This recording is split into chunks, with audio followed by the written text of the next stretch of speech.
Blessings in Jesus' mighty name. Much love. Well, God exposes to us... Sorry, just checking my teeth. God exposes to us the devices of the devil. And the way the devil implements them is subtle. They're designed to manipulate you, and they give perfect examples. From time to time you'll see that they are manipulating your response, conditioning your response. Have you ever heard that term? They're conditioning your response by placing their men at the head of those who oppose their agenda. So anybody who opposes their agenda, which is one world order, one world government, all of the ways in which they're manipulating situations surrounding society to try to excuse their failure to do what they should be doing in government. So in other words, once they enter into government, they start creating these situations around the countries to appear as though they're the reason that they're failing to do their job as the government. So again, I'll just say that again. So they get into positions in government. They, the Freemasons, the servants of the devil, they get into the government. They work with fallen angels and demons. They work with Satan. He's the spirit operating in the children of disobedience. The Bible calls him subtle. Now, if you don't know what subtle means, it means nuanced. So what does that mean? Well, it means barely stated, barely noticeable, but noticeable enough so that you'll receive it. But you mightn't receive it consciously, you might receive it subconsciously. So that it's gone into your person, it's influencing your decision making and your response, hence conditioning your response, but in ways that you're not fully consciously aware of. How does that happen? How do they do that? Well, I'll give you a perfect example. Satan tries to allow every position that is opposed to God's position within his kingdom. However, he has to manage that. So what he does is he says, yeah, you can do the thing which will see you in hell, but it has to be conditioned in a way that will continue to siphon energy away from God's vine and lead men into hellfire. Do you see that? So Satan won't allow the liberties of the people of his kingdom scupper or prevent the way he manipulates society. You see how that is? I'll give you a perfect example. So I was just watching the video online and it said to the guards, so we're not allowed to protest, like? But that's not the way he said it. He said it in a way that he was already defeated and accepting it. So we're not allowed to protest. So deflated, you see? But that was subtle. But it was communicated enough that it would be deflating those who were behind this false leader of the protest.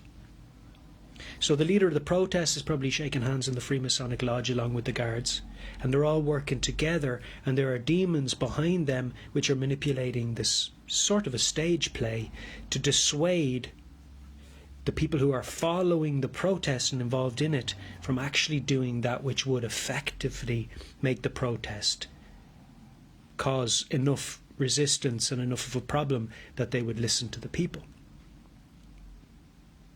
Because if there's no actual problem, if there's no blockage on the road, or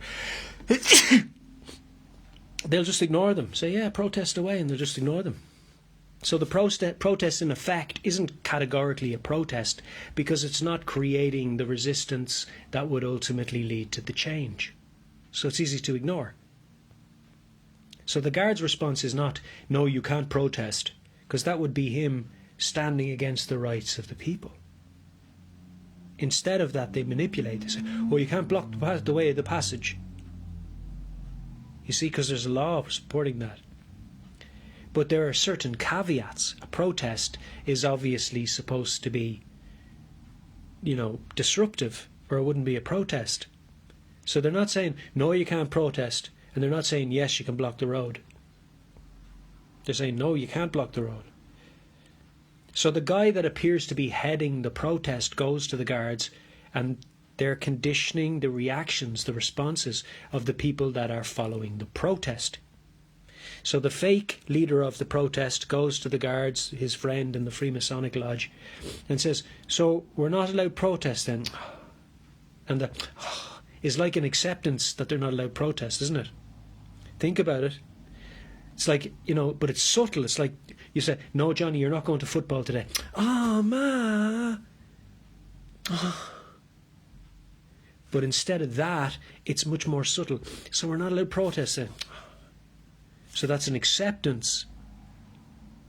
But it's very subtle. It'd be much more subtle than I've done it. It'd be, something like, so we're not allowed protest then. Or we're not allowed protest then. Do you see the point? It's much less detectable, but it still has the same subconscious effect. But you're not going to point out, hey, you're manipulating us. Because it's gotten by your conscious thought process. You're not going to identify by way of what they're saying unless your ear is trained, and you're trained at identifying evil. You'll know that these are Satan's minions. He's manipulating this. Because he won't allow his own body, the protesters, even though they might think they're doing good, they're in a spirit of protest. In a way, a protest endows the motion. Because you're acknowledging it. Whereas if you just say, that's totally unlawful, and go straight to the courts and establish your court, say, we, the people of Ireland, are on the Constitution of Ireland, and that gives us a warrant. We're establishing our own court. If I want to set up a court in Ireland, I can, so long as I set it up on the Constitution of Ireland. Because I, as a citizen, I am the authority. I could get 10 people together and set up a court of law in Ireland on the Constitution. So long as I was standing on the Constitution, who'd stop me? Because it's the Constitution that gives the court its warrant. So long as you're protesting their motion, you're endowing their motion with authority. You're recognising it has power.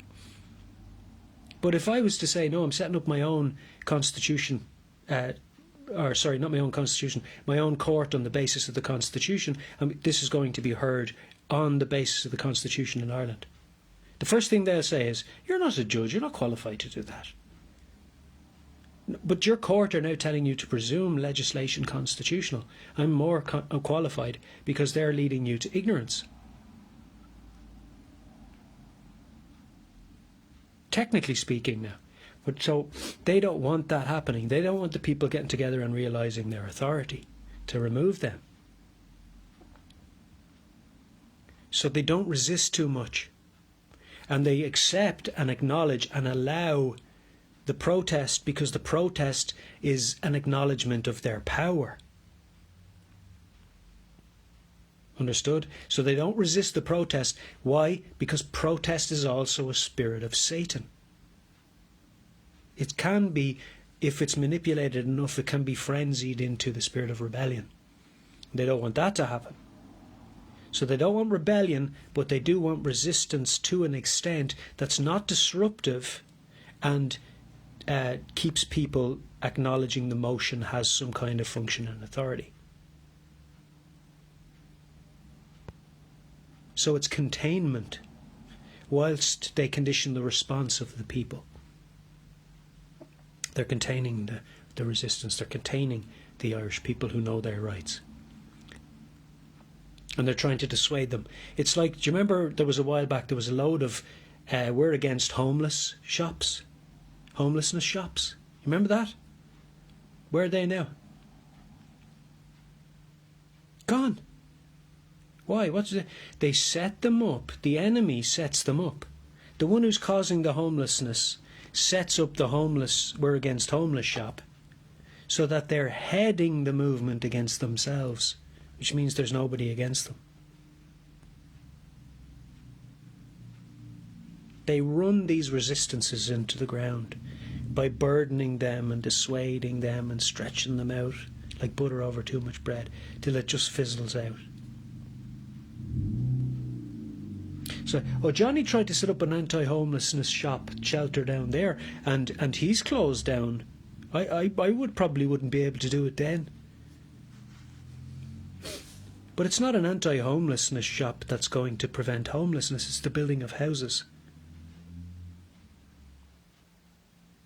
So you go straight to the root of the problem to solve it.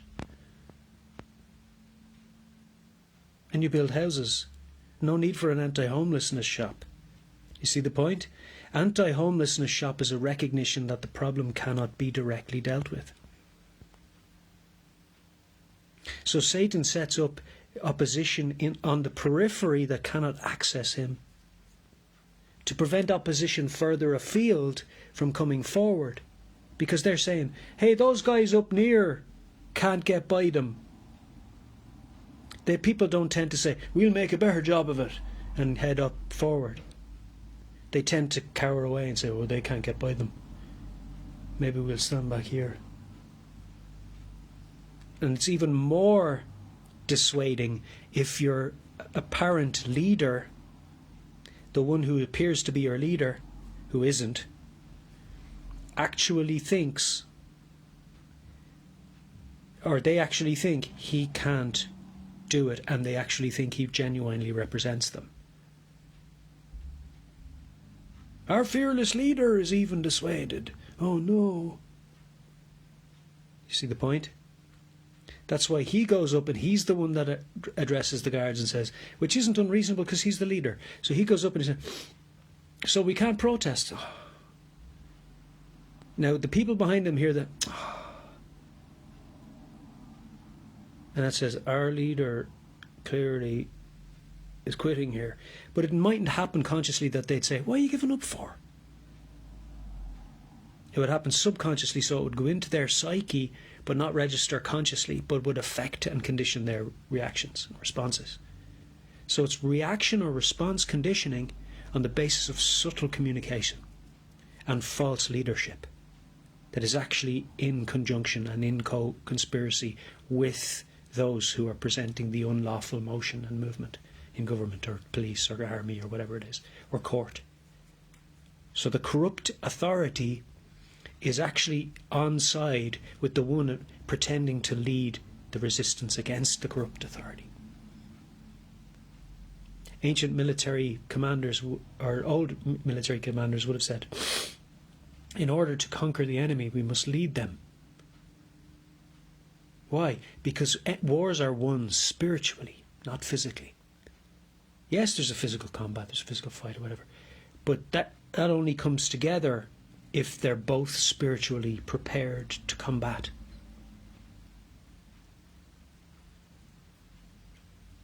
Now, if you can get into the enemy's head and prevent him from coming to the battlefield, you can win the war without lifting a sword.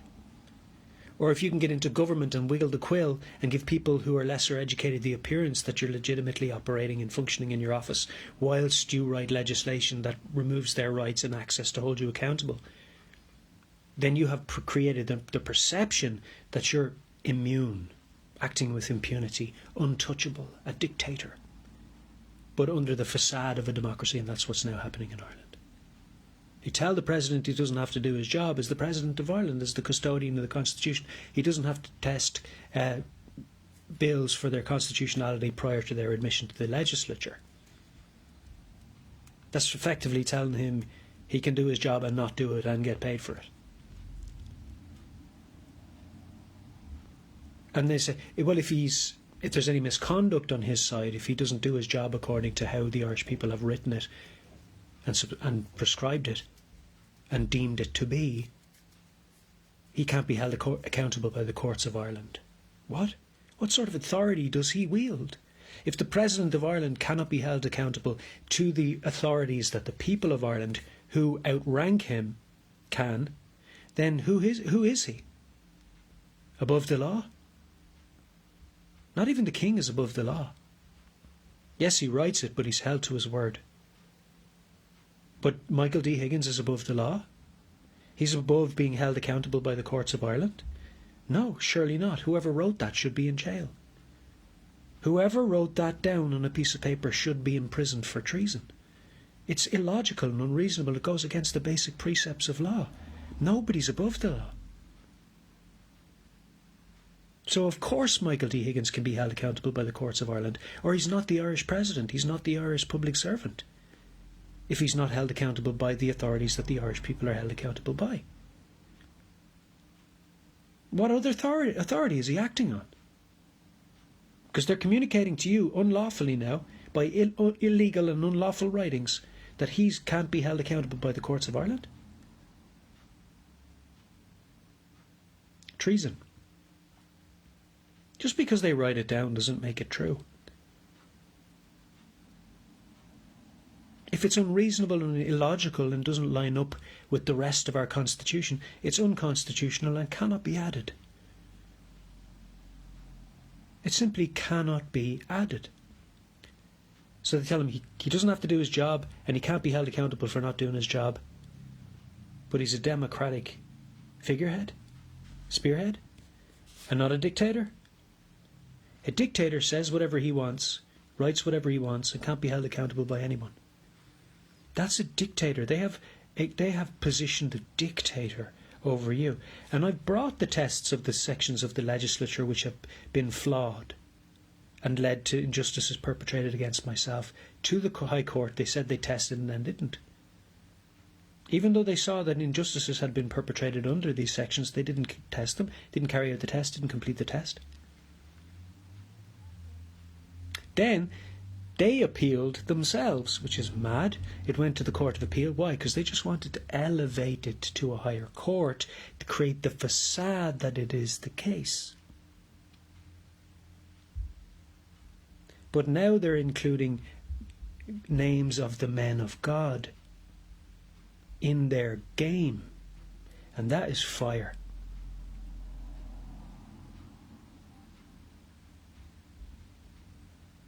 They're using my name in this. And I represent Christ. That is too big for them. That was a fatal move.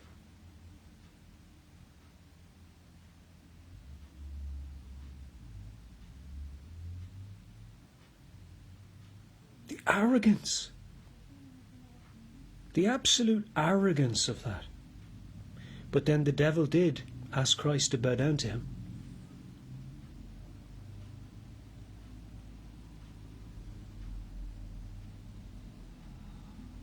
He's using the name of a man of God to build his facades.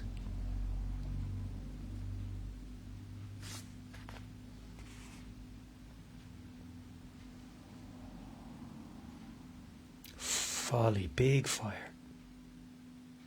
Big fire. So the judicial review occurred in the Court of Appeal. And then what happened was the Court of Appeal judge penned presumptively constitutional, which is basically illogical and stupid. Not that they're stupid, they're not fools, I wouldn't dare call them that. But what they're writing down is stupid. So they know it's stupid. Because it doesn't even make sense. Presumptively constitutional? But they're the court. Their warrant, the warrant of the court, gets its authority from the Constitution. They have to know the Constitution. They're judges of the highest court of appeal. They're presuming legislation constitutional? But it was brought before their court for judicial review. They were supposed to test it. And they decided not to test it, but deem it presumptively constitutional. Who else is going to test it? The Supreme Court? They should have done it at the point when it was being tested for its constitutionality. But the President's saying, we don't have to do that anymore. So at one point it was part of the Irish constitution, the Irish structure. We didn't vote as the Irish people to remove it, so it's still part of the Irish structure. So the fact that they're saying they don't have to do that is sedition, it's treason. It's an attempt to overthrow the government in its effectiveness and position a dictator by saying he's not held accountable to the law. What kind of a man is not held accountable to the law? Even Jesus didn't offend the law when he walked on the earth, and he's the one who establishes the law. He is the law. So the one who is the law doesn't even break the law, but the president is saying he's not accountable to the law. What kind of a man is Michael D. Higgins? That he's above the law? He can't be held accountable by the courts of Ireland? So now he doesn't even have to do his job, and he can't be in trouble for not doing it. So how does the Treason Act apply if it can't apply to the President, who has most responsibility in the way of custodian of the Constitution to uphold our laws and know them, while the Court of Appeal of Ireland are telling us presume them constitutional? Presume them? Make presumptions on the law? But ignorance is no excuse. So what we see is Satan wiggling up there in the government and in the courts. And his fundamental flaw, I believe, was using my name in that. Because I don't serve him. And I don't operate on my own. I serve Jesus. But the arrogance of them. Michael D. Higgins is not held accountable to the courts of Ireland. So he has no authority, because you don't have authority if you're not held accountable to that same authority. It doesn't extend to you. You're an imposter. You're not actually accountable to the law, then you're not the law. So that's not our president. That's a Freemasonic dictator who I won't obey. I'll obey the Constitution and the authorities that God has instituted.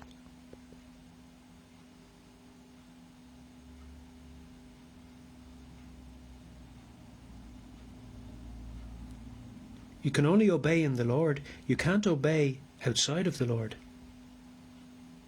That's not obedience. That's disobedience.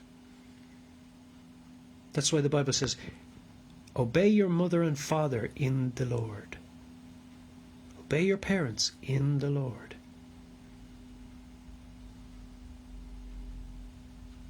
Why? Because if they tell you to go and rob the post office, you don't do it. You obey what they command you if it doesn't offend the Lord. So to do it. So there are things that the Irish government are telling us are okay and that we should do, which aren't in the Lord, and I don't have to obey them. And won't. Won't. And the audacity of them to use my name in their court of appeal,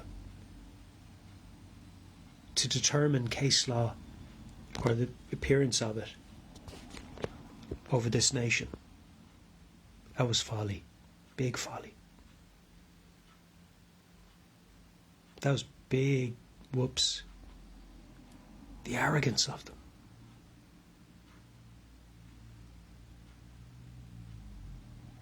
Blessings in Jesus' name. Be aware of the devil's devices and his subtle implementations of them. Blessings in Jesus' name. Much love. Glory to God.